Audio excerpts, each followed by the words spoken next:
What up, guys? Tim here with Sports Card Action, coming at you with another video here. Excited to get into the action here right away with what's been going on.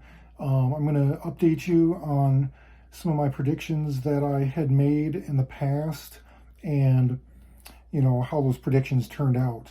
And then I may just give you some more predictions which are not to be construed as financial advice. But we're going to get right into it. First of all, Topshot has gone up, all right? It's up in a lot of areas by like 30% or more, and that's across the board. And the floor has come up, probably somewhat due to the fact that they haven't been releasing so many packs like they were there for a couple weeks. So it's given the market kind of a chance to catch up. And I like to talk about markets. I like to think about markets and how they evolve and how they kind of work, and how we can kind of see them in the bigger picture and try to predict, what's going to happen in the near term and the far term in some of these different markets, Topshot being one of them. Now, not everyone was sure that Topshot was, a market per se, like we're used to seeing, and that was something that we consider that ebbs and flows and is strong and goes in cycles. A lot of people just said, well, it's dying, it's dead, it's boring, no one cares, everyone just wants to get their money out, and no one cares about being a collector, and, on and on like that. Well, you know what? Topshot is actually a market, like we've come to know markets, and it reacts and acts the way we've come to know markets to act and react. Like I said, 2 weeks ago, 2 weeks ago, what was the title of my video? Topshot market explosion coming, time to start buying. So, and that was pretty much at the bottom. You probably could have bought a lot of things that were just at an absolute floor, even dipping below what I would consider just like a floor. And now it seems to be coming up. And what's interesting, when I have looked at some of these things, these collectible Topshot moments, is the complete sales history that you can click on once you are looking at one of the moments. And it'll show you the most recent sales.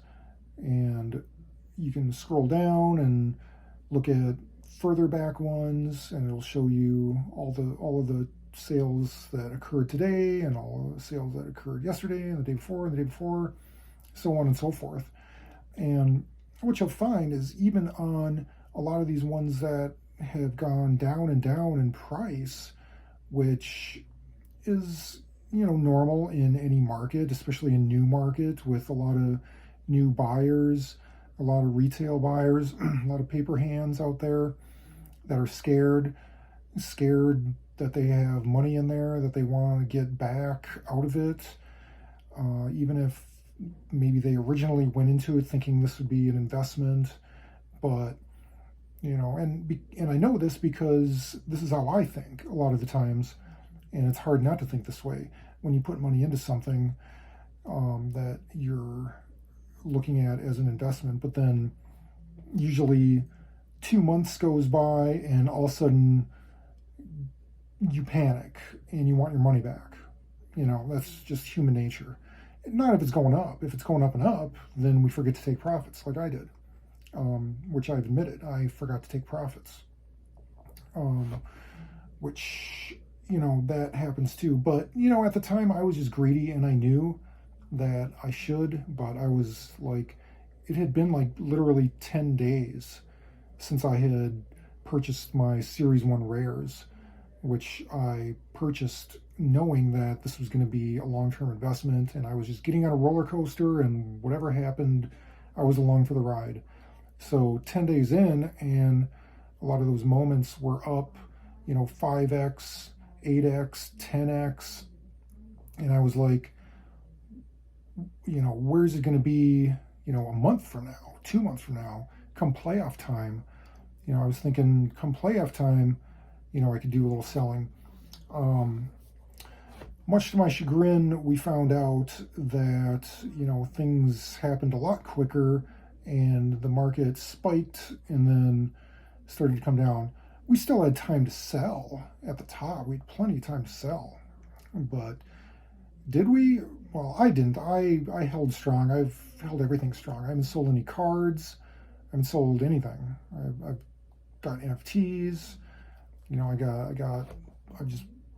I was buying everything. And a lot of it was before the full amount of hype kicked in and it went up to the full amount. Some of the stuff I haven't even looked at with the prices lately. I know a lot of that stuff had gone up so much. But I'm still just kind of like in buying mode. I've scaled back a little bit. It is hard. It is hard when you see things go down so much to all of a sudden buy because you think that like, okay, this has gone bad. I'm not throwing good money after bad. It is really hard. And I considered selling myself. Like, this is just going all wrong. Maybe I can get some of my money back, but it's kind of like, that's why it's hard to sell at the top too, because it's like, I don't want to just sit on money. It's hard to just sit on money. You want to buy, you want to invest, you want to put it somewhere. So that's why it's hard to sell and then wait for that market correction that inevitably comes. But that's what we have to do, and that's what we have to try to do in the future.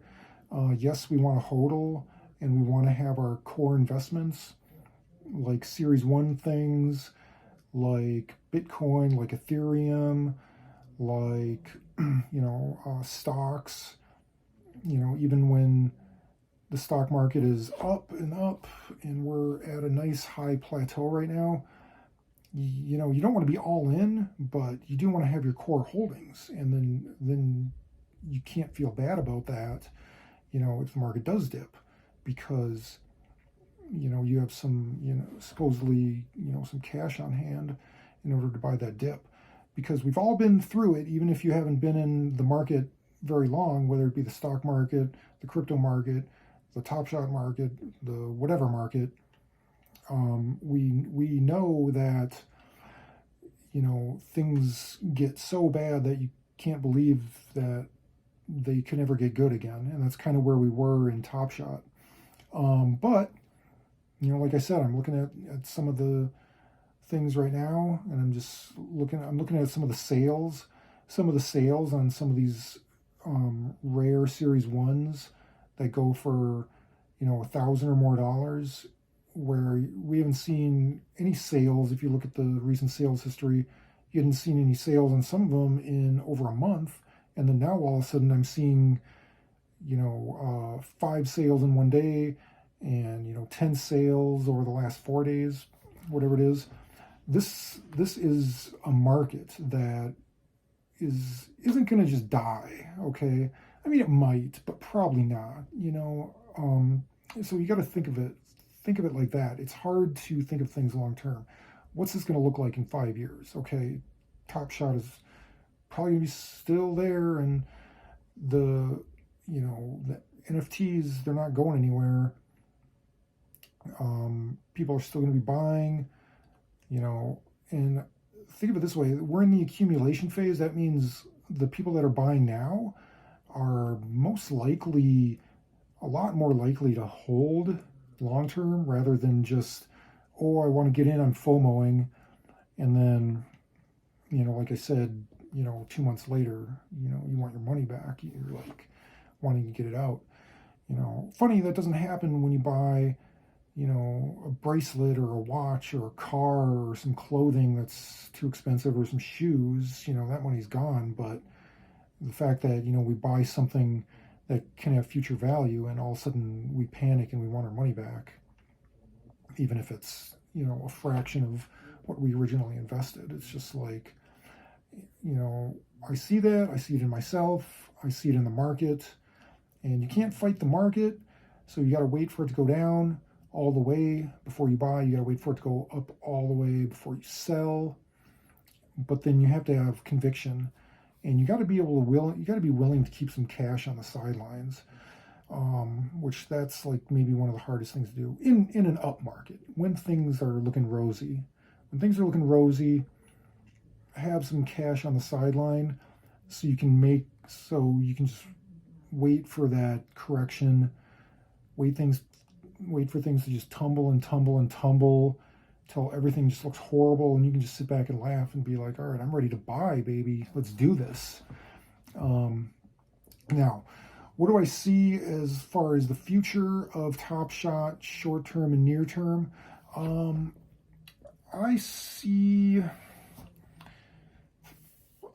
Let's look at what's happening with crypto right now. It took a dip. It's still kind of just chilling down at the lows. And it's been trying to work its way back up, but then it falls back down. We might see a lot of that. It's going to struggle. It's going to take a little while. But like I said, think about, like I always say, think about what you wish you would have did 5 years ago. I wish I would have bought more Mickey Mantles. Okay. That would have been pretty easy to do. Mickey Mantle, as we know, is not going anywhere. He's not going to tear an ACL. I mean, he did that first, like in '53 or whatever. But his market is strong, and it has been. So you could have just bought a bunch of Mickey Mantle cards. Think about how much it would cost to buy a hot rod and then put a bunch of money into restoring it. I was thinking about this the other day. I was actually thinking about this today. My dad bought a hot rod. He just had to have a hot rod. He just had to rebuild it. He had to have a brand new motor put into it, or put it in himself, whatever he did. And then decided it wasn't that comfortable. He's too big for it. And even he sold it, a few years later. How much money did it cost to do all that? And how much money would that be if he would have put that into a 1952 Mickey Mantle? He could have probably bought a PSA 9 or 10 back then. And what would that be now? So buy stuff like that like right now, Bitcoin, probably a good investment. Mickey Mantle still would be a good investment. Plenty of other examples of things that aren't that hard to think of that are going to be good long-term investments that you don't really have to worry about whether or not there's going to be market for someday. Luka Doncic, we don't know. He might not ever win an MVP or a championship. Same thing with Trae Young. Same thing with Ja Rule, John Morant, whatever his name is. Same thing with all those dudes, all these new guys that haven't won any MVP or any championship up to this point. Why would you put money into that? You can actually get Kawhi Leonard rookies for cheaper a lot of the times, and he's won 2 finals MVPs and has 2 championships and isn't just a well-liked guy, I think. I'm pumping my own bags here, full disclosure. I have some Kawhi Leonard cards and Top Shot moments. But, yeah, just go ahead and buy. Everything's still in a good spot. Nothing is just bubbled up like crazy right now. So buy everything right now, I would say. Buy crypto, especially. Maybe take a look at some of those Series 1 moments that have dipped. Take a look at... I'm seriously starting to take a look, because sports cards it's tough to know if they're going to keep dipping. So I'm looking at seriously picking up a little something in the sports card market. Who is a multi-year champion from the past. So keep that in mind. Have confidence in these markets that things are going to change, and keep hodling, keep buying, and be happy with what you bought. Because 5 years from now, you're going to be glad that you bought and kept buying. Thanks a lot. Bye.